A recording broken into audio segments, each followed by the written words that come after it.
CapitolSAGE. I want to take this time to talk because I think it'll be healing for me.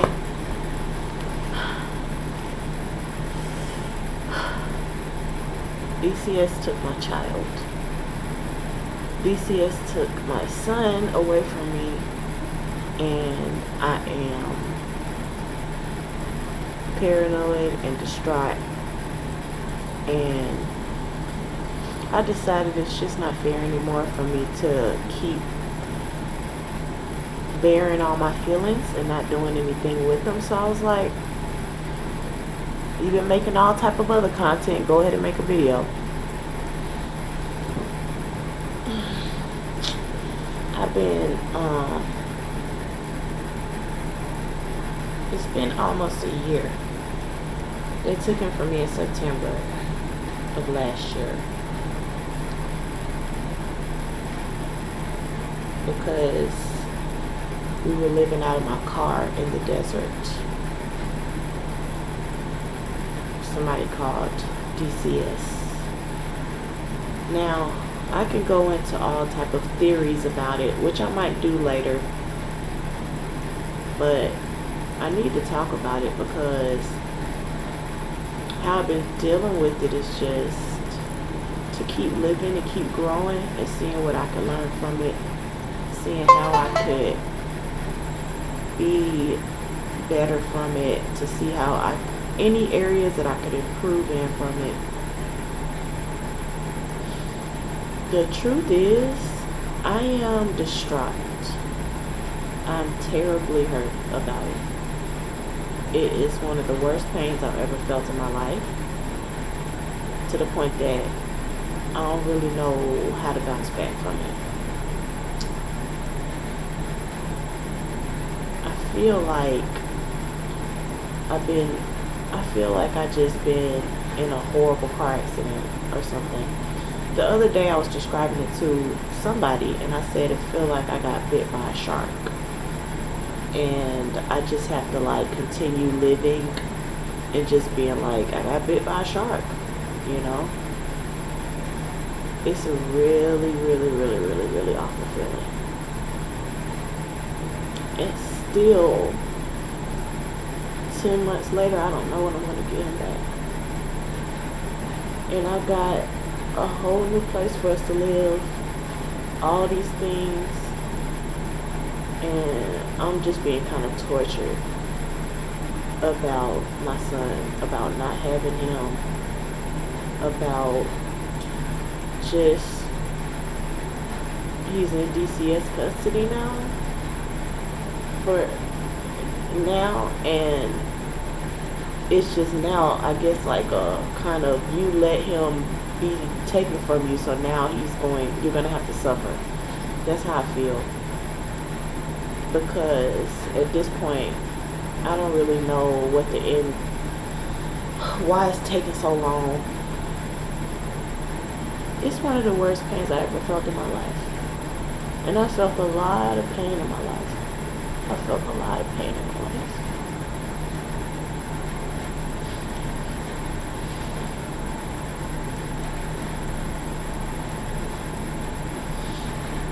I'm really making this video because I don't know what to do with my feelings. And I feel like, to care for myself, that the least I could do is to try to express it. Because I don't deserve to hurt how I've been hurting all my life. I think I'm better than that now. I don't deserve to just be in pain. I don't deserve that. So I'm going to try to always make something positive out of the stuff that I go through.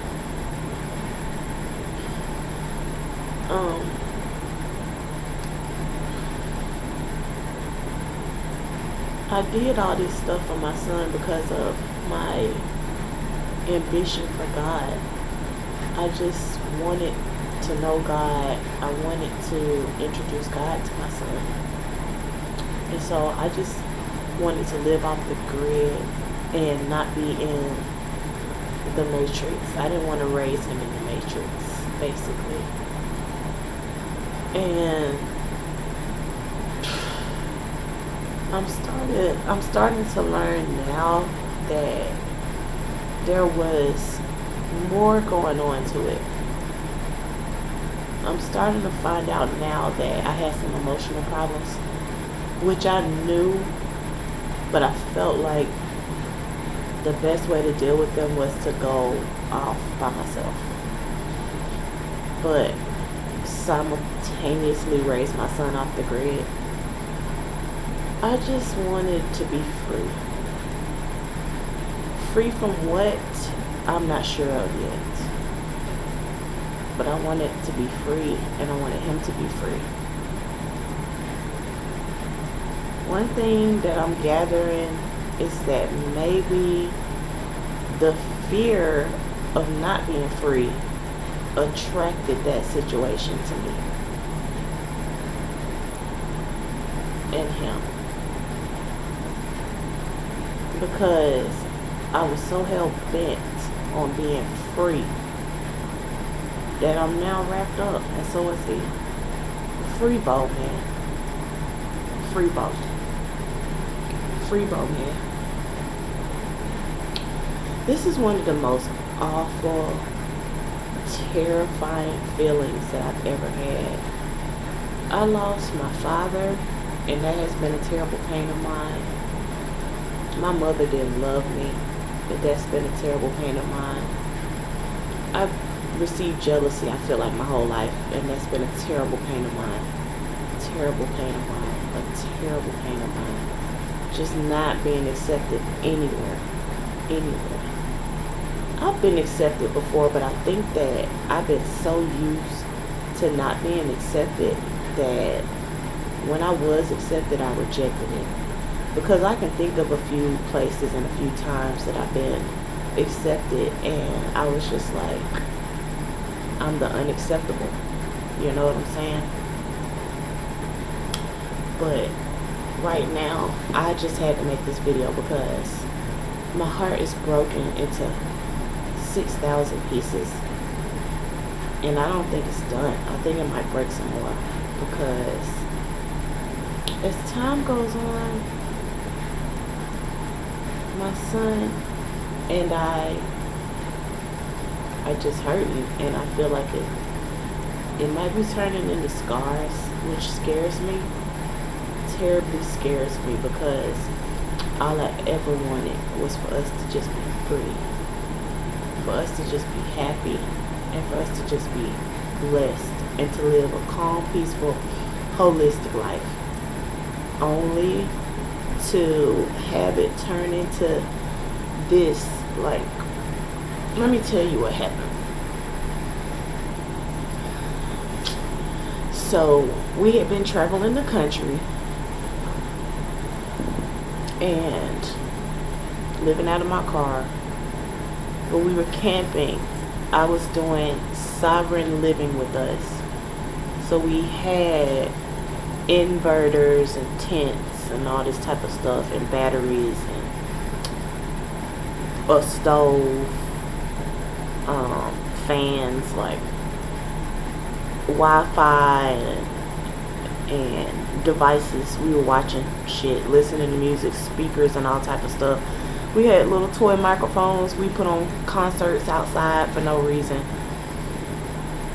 just outside in nature, constantly in nature. Trees, birds, campfires. Different states, beaches, swamps, cold, hot, Florida, Ohio. I just wanted to show him where he was at. So we're from Atlanta, and now I'm in Arizona, which is where DCS took him from me. Okay, so the last time that we were in Atlanta was, I'm gonna say May of 2020. Right now it's July 11th, 2021. So May 2020, they took him from me, right? No. May 2020 we left Atlanta for the last time. What I had been doing before was we would go somewhere and then come back to Atlanta and kind of touch base. But I think it was May, I was just like, we're never coming back here. I'm not going back, right? I think it was May. I'm pretty sure it was May of 2020. And so after that, we stopped in all the states, but we went to Louisiana, and we camped for a month or so. And that was pretty awesome. I started SAGE's podcast. He was my co-host. We camped at a campground in some tents. And that was definitely interesting. But after we left Louisiana, because I was over it, I knew I wanted to come to Phoenix because God told me to come to Phoenix. Now that I've gotten to Phoenix, I'm wondering who the hell God was that I was talking to. But I'm just joking. I know exactly who God is. But I left Louisiana. Before I left Louisiana, I finessed his dad into giving me $2,000. And with that $2,000, I got the car fixed because I knew that we was about to drive another 1,200 miles. So I got a new battery. I got some shit done, just like oil change, got the tires rotated and all this type of stuff. I did some stuff. Basically, when we got here to Phoenix, 2 days later the car broke down and it was unfixable. Luckily, a stranger told us with his AAA card to a mechanic shop where we lived out of the car for 2 months with it being broken down. I asked the people at the mechanic shop if we could stay there though, and they were like, yeah.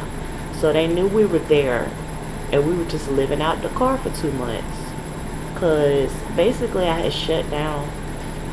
I had just fixed that car, and 2 days after I get to a place that I've never been before, the car breaks down and it's unfixable.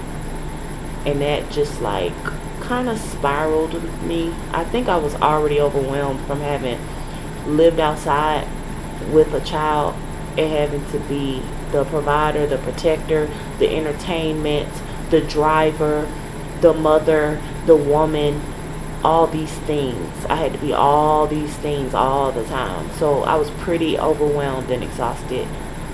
So to get here and have the car break down and it be unfixable, and I'm 2,000 miles away from Atlanta, I think I just shut down.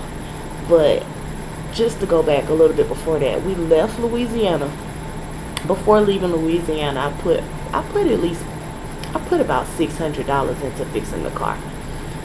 What I think happened is that some dudes who were fixing the car overlooked certain things on purpose because,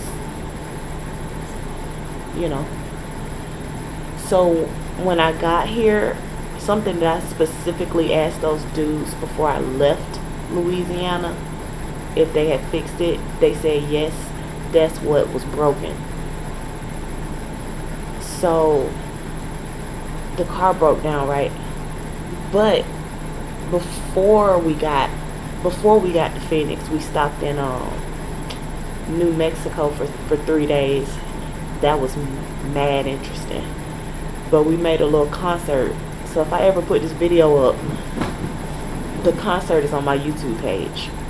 So that's cute. All of this stuff is documented. One day I'll put it out. I'm holding it together, as you can see. The pain is unbearable. Every time I think about it, I just be like, it's debilitating. I don't know what to do with it. It's terrifying. It's a terrifying pain. It hurts so bad. To have been doing my best, my very, very, very, very, very, very, very best And for it to be like this now, it's just really, really, really, really sad. It makes me sad. It makes me terribly sad. So, I got, we got to Arizona and we went straight to the mountains. So, we spent the first night in the city. When I drove through the state lines, I knew it was a strange place.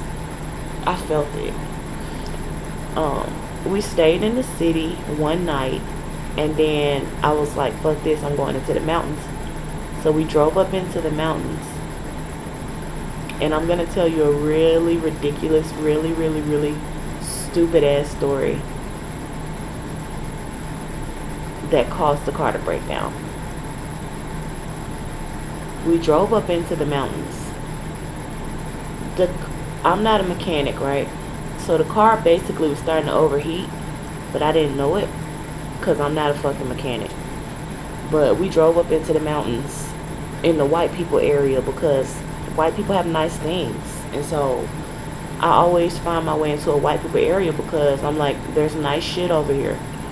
So we drove up into the mountains, some really tall, fancy mountains. Not like a rock. It was like real mountains. It's like fell off the grid into the mountains. We had to drive like 15 miles to get to the spot where we parked at in the mountains. So we get in the mountains and just driving around because there's no mountains in Atlanta. So mountains excite me. They excited me. So I drove up into the mountains and we just drove around just kind of looking like, wow. Like, I'm like, Bo, do you see these mountains? Like, oh my God. Once we got into the mountains, there were different trails that were kind of marked for, it's like, if you don't have a heavy duty car, don't go this way. If you have a heavy duty car, you can go this way. This way is a little smoother for unheavy duty cars, etc. So I had a Jeep and I felt like I saw a hill, and it just reminded me of like off-roading. It was like a dirt hill. It was kind of steep, but it wasn't really steep. So I was like, shit, we up here. I'm going to see if I can drive up this hill. 30 feet up, I realized that was a terrible, terrible, terrible, terrible, terrible, terrible idea. The car got stuck about 30 feet up this hill. And in sheer terror, I backed down the hill, praying the whole time. But we got back down it, but it was terrifying because the car could have flipped over. It could have started rolling because we were up this steep ass hill. We were stuck. Once I got down the hill, the car overheated. It got the little light. And so I just pulled over on the mountain and I was like, I'm going to let the car cool off and we just going to kick it up here. And we stayed up there for like 2 or 3 days. People kept driving by like, are y'all okay? And I was just like, yeah. Because we had food. I had the stove. We had internet. I had batteries. We had like tablets and shit. So I'm cooking. We watching movies. We getting out the car, exploring the little mountain terrain. It's really cute for that time. We looking at cactuses. I've never seen a cactus before. I mean, my son hasn't seen a lot of things, but one thing I know he hadn't seen was a cactus. So we just looking at cactuses, listening to the donkeys making noise, cooking, being innovative because it was hot as hell. So I'm putting up tarps and shit, making a little dugout for us basically. And the police came once or twice. Everybody just kept driving by like, are y'all okay? And I'm just like, I just assumed that because it's a woman and a child up in the mountains, they're just like, how dare you? Like, what are you doing up here? That's how I took it. I took it like they were saying, what are you doing up here? I didn't take it as they were saying like they were concerned. I took it as like some white people being like, what are you doing in our territory? So I was just like, yeah, whatever, like we good. So after I got a little tired of being up there, my son was 3 at the time.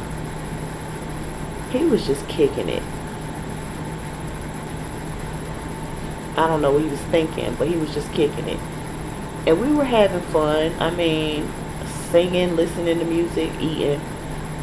I have some videos. I'll put it up one day. But as I got tired of being up there, after about 3 days, I tried to drive back down the mountain, and the car gave up. The car was like, The car kept shutting off. And I thought, okay, I'm going to let the car rest again. I was like, okay, it's been resting for 3 days, but maybe it needs to rest again. So I let it rest overnight and tried to drive the next day, and the car shut off after like 1.5 minutes. And I just kept trying to drive the car because I'm just like, this can't be happening. Like, God has guided me all this way through all of this bullshit. All the bullshit that I have been through. And it can't be to come here and break down. It just can't be. I don't believe that. So I just kept trying to drive the car, which probably made the situation worse, because if I hadn't kept trying to drive the car, maybe it wouldn't have died. But maybe it was already dead. Like, who fucking knows? But the car died, and we were just sitting on the side of the road for a couple hours. And I was like, well, I gotta make us something to eat. So I pulled out the stove and started cooking on the side of the fucking road. And this man drove up, and he was just like, are y'all okay? And I was like, my car won't start. I think it's dead. He basically said, I'll tow y'all to a place with my AAA card. And of course he tried to hint at some other stuff, but I just turned on my charm and he stopped that. So when we got to the mechanic shop, basically the man like took us to get something to eat and then took us back to the car, and that was it. That was the last time I saw him. And the people at the tire shop, they looked at the car. They didn't even like inspect it. They just looked at it and they were like, it's dead. Like, it's no point in even trying to fix it. So I asked them, can we live out the car on your property? Because right now I don't have anything else to do. And they were like, yeah. So that continued for 2 months. And after like 3 days, the people at the tire shop brought out a list of shelters. And they were like, do you need a plane ticket or something back? There was no back. I'm like, I go back to what? There's nothing. I don't have anything in Atlanta. Everything I have is strapped on top of this car. I'm like, go back to what? So, no. And they gave us a list of shelters. And honestly, I was scared because I was like, we could really fall off the face of the planet 2,000 miles away from home and nobody fucking knows where we are. And I wasn't willing to do that because I just seen too many like conspiracy movies. I was just like, we could so easily just fall off the fucking planet or get caught up in some fucking traffic and shit trying to go to a shelter in some goddamn place that we never been to. I'm not doing it.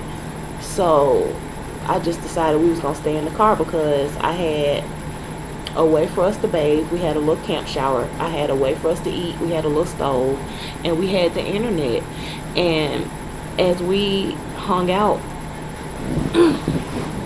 it feels so good to tell my story because one day this is gonna all change and I'll be able to show this information.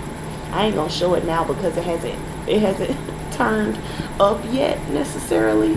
So it's not something I'm gonna just put out in the middle and then it just be like, oh really, bitch? This what you've been doing? You know what I'm saying? But one day it'll turn around and I can put it with the other videos I done made. But in the interim, the 2 months between when we first got there and when DCS came and got my child, we were just getting into shit. He was my little best friend. He was my little baby best friend. So we would go, there was a Walmart like maybe a third of a mile away. So we'll walk to Walmart every day and get water and food and stuff like that. I found a way to make some money. Like, I was making vitamins before I left Atlanta, and I had a client call me, and he spent like $200. So I made that money stretch. When we first got there, I took the battery that I had bought for the car back to AutoZone, and the battery was like $280. So I had about $280. Then the person bought the vitamins, so I had like another $200. So I really was just making that money stretch, instead of like getting a hotel room, because I said, if I get a hotel, this money will be gone in 2 days and we still ain't gonna have nowhere to go. So I just stayed out the car, but had like, a couple $100, and it kept buying us food and water and shit like that. And so we would go to Walmart just to get out the car. We'll go to Walmart. He'll sit in the toy aisle and play with the toys and stuff like that. And of course, people just wouldn't leave us alone. Like, we couldn't play in the toy aisle. In Atlanta, people play in the toy aisle, not in Arizona. So people just wouldn't leave us alone. And we were, like I said, in a white area. And so people were, I really think they were just like, what the fuck are you doing here? And you need to leave. But I didn't have anywhere to go. And I was looking at them like, y'all know that I don't have nowhere to go. And y'all need to help me get a car. Because I know y'all got money. Because I can see all these houses and shit. I see where y'all live. Y'all got money, help me get a car. But instead, they just kept telling me about shelters. And I was just like, yeah, I don't know about that. So it became a standoff. It was like, I don't have anywhere to go. You guys need to help us get another car. But in the meantime, me and him just found stuff to get into. We found a mall that was about half a mile away. And once we found that mall, inside of the mall, in the bathroom, in the women's bathroom, they had a lounge. They had couches and shit. Like a mother's lounge. So I was like, oh, we done found a lick. So we'll go in this mall every day and sit in this little lounge by ourselves, like it was our living room, and just watch movies and kick it and drink soda. And I would try to figure shit out. What I was doing personally as a mother, this made sense to me now. I reached out to every celebrity I could think of, every entrepreneur I could think of, every single church that I could find contact information to, hundreds of philanthropy groups, so many different type of people. I can't even think about all the different type of people. Every person that I thought of that might have some expendable money, I reached out and I said, hey, I've been living the sovereign lifestyle with my child. Our car broke down and we're stranded. Here's my CashApp. Will you please help us? I didn't get $1. I can show you one day when this comes out, I'll show you that I sent over 500 messages and I didn't get $1. I actually found out how stupid people are, because there was one person, it was a website, like a philanthropy website where people ask for money and shit. This is when I was a novice and I believed in stuff like that. I was on there and I met somebody that was like, this person helped me with my doctor bills and they're looking to help more people reach out to them. So I'm emailing back and forth with this person for like 2 weeks, but they were just trying to be funny. Like, it was probably like a teenager that thought it was funny or something like that. But I'm sitting here like, you know, telling them the situation to be dead serious. Also, I was applying for jobs. So I wanted a job that I could work at home. And of course at home would be in the car. But I'm like, they don't need to know that, because with my first paycheck, I'll go and get us somewhere to live. So my idea of getting us out of the situation was look sick as a puppy to the people at the fucking auto mechanic shop. Like, don't you want to help us? You got cars back there. Wink, wink. I see those cars. I see them cars. I figured that one day they'll just drive out and be like, okay, y'all aren't leaving. Let me give y'all this little rinky-dink car. Something. I felt like at some point someone was going to help us, or I was going to get a job, or I just felt like something had to come through, because I was like, God did not bring me here to get stranded. Why would God do that? All the things that I've been through, all the way God has shown itself to me, all the way God has proven itself to me, all the ways that God has brought me through when it didn't have to, all the things that we've made it through before this point, because I had been living out the car for like a year. I was like, all the things that we've made it through this point, being in the sticks in South Carolina with the Geechee people, I'm like, all the shit we done made it through, I couldn't possibly have come here to break down and fucking be stranded. So I was just like, I'm gonna wait for the miracle to come through, because I'm doing the work. I know it sounds stupid. I know it's like, you know, you could have just been a regular ass person that just had a job and stuff like that, but that just wasn't me. So I was reaching out every day, reaching out to philanthropists, all these things. Like, I have like 600 emails and correspondence, like, somebody help us, and I didn't get a fucking dollar. That shit pisses me off to this day. Like, people give you money for the stupidest shit, but I could say I'm stranded with my child and like I have nowhere to go, and I didn't get $1, but I've gotten dollars for wine before. I've gotten dollars being like, look, I just want some wine, like, you know what I'm saying? But I couldn't get $1 for that. I still don't understand. But basically, it wasn't supposed to go on for 2 months, but it did. And I know that part of it was that I was overwhelmed, because I was just like, how do I get out of this situation? And I knew I could sell the car for scrap metal, but I was like, the interim between taking all of I had everything that I owned in the world in this car. So I'm like, taking all this stuff out the car, what I'm gonna do, put it in the grass, and then we're gonna stand outside while somebody comes and takes the car away. Then what do I do with our things? And then I'm gonna go like walk with him to the U-Haul truck store or something.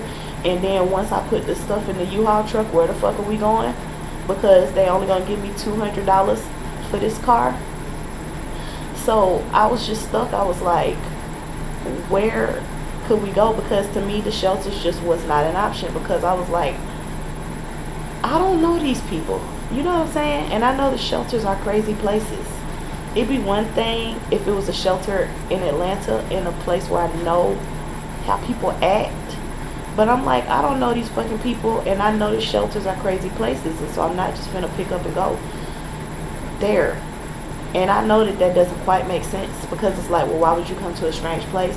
Nature is everywhere. So I trusted nature. I was like, I'll go anywhere where there's nature, because I trust nature. But going into society with the people, I was like, I don't know about that. So basically,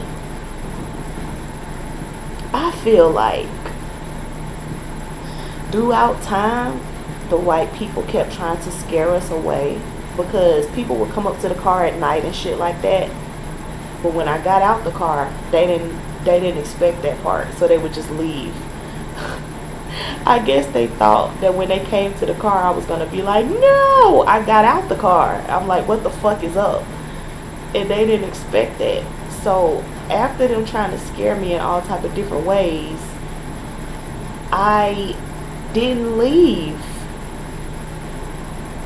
And so I know that this is going to sound bad because it's like you were living out of your car in the desert. But I think that people called DCS because I wouldn't leave. I don't think it's because they thought that my son was in any type of danger. Because if you see, when this video comes out, it'll be a time for me to put out all the videos. So you'll be able to see how we was living, and you can judge for yourself. But we were having fun for the circumstances. So I really think that folks just called because it was like, you're not leaving,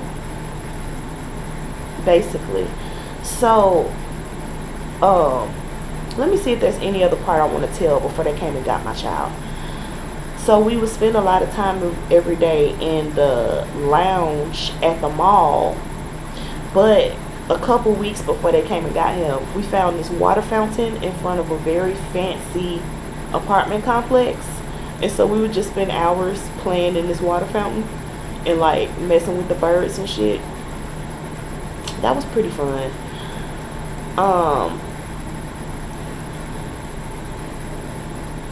Something crawling on my face. Sorry, bug. But so basically one day, it was a Saturday, and this car pulled up in the daytime, pulled up in front of my car.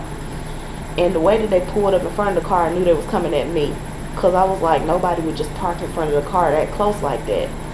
So me and my son are outside, sitting outside eating pancakes and grits, because I had made us some breakfast. And this man gets out the car and he's like, I'm with DCS. No, I didn't tell you that before that the police had came, because they said somebody had called the police on us, and they were like, we just came to check on y'all, you know, nothing's wrong, but we heard y'all were over here and we came to check on you and the boy. So I let the police check us out, answered all their questions to the best of my ability, because I was just like, the people told us that we could stay here. I'm trying to figure some stuff out, but we have food, we got cold drinks, we got ice, you know what I'm saying, we're good, we don't need any help. So the police told me, we don't have no reason to do anything to you, we don't have any reason to kick you out. They said you could be here, so you're good. It's just that, you know, people is calling. So I was like, okay, I understand what they're saying, but at the same time, if the police came and left, then that means no matter how weird it might seem to people, I'm okay being here with him, with my son, because the police came and left us here. They didn't take us anywhere, so apparently it's not legal for them to do such. So I was just like, okay, it might be uncomfortable, but I still have some more time to try to figure this out. Then that Saturday, the DCS man came and said that somebody had called the hotline. So we sitting outside eating pancakes and grits, and the man's asking questions and shit. But when he started talking to my son, I just was like, what I guess someone would call disrespectful. To me, I've been our bodyguard for a year, and I don't let people just come up and start talking to my son, and my son knows that. My son knows that mommy don't just let strangers come up and start talking to you, because mommy is looking out for us. So when the man just started talking to my son, I was just like, you talk to me, don't talk to him. Apparently he didn't like that. The rest of what happened was half lies and half truths. And the worst part that I just need to talk about, because it hurts me, all of it was terrible, but what hurts me is that he said I'm going to go to my car and call my supervisor and ask her what she thinks about this. So I went up to him. He was in the car for like 15 minutes. And I was like, it's getting hot. So we're going to walk to the store real quick and get some sodas. So we walked to the store and get some sodas. I come back, the man standing outside. And I was just like, are you still waiting for your supervisor? He was like, yeah. Next thing I know, police cars pull up. And he's like, I got a letter from the judge. And we're going to remove your son. What? I stalled them for like 45 minutes. And like a stranger came up, this lady, she was trying to help us or whatever. Like trying to talk to them like, don't do this and shit like that. But I tried to stall them for like 45 minutes. I was just like, I tried to think of everything I could possibly say. I was like, we're sovereign citizens. It's constitutional. We're constitutional citizens. He's a constitutional citizen. When you're a constitutional citizen, you this and that. I tried to stall them for like 45 minutes, but they took him. That day was one of the worst days ever, but that night was one of the worst nights I've ever had in my life. I've never felt pain like that before. I've never felt pain like that before. To just be sitting there and being like, it's already terrible to be kind of living outside and all the stresses of that. But to then do it knowing that your son is gone somewhere and you don't know where he is. I let someone take him. I don't know where the fuck he is. I'm in a place I don't know where the fuck I'm at. He was here with me yesterday. He's been here with me all this time. And now I'm sitting here by myself. I can't explain it. I can't explain it. I still can't explain it. And that happened September of last year. Now it is July of the next year. And he's still gone. So I had to make a video because I'm hurting so bad that I can't describe it. I still can't describe it. It's it's a terrifying feeling. It's terrible. It's an awful, awful, awful, awful, awful feeling. But I'm recording this because when I'm at the Grammys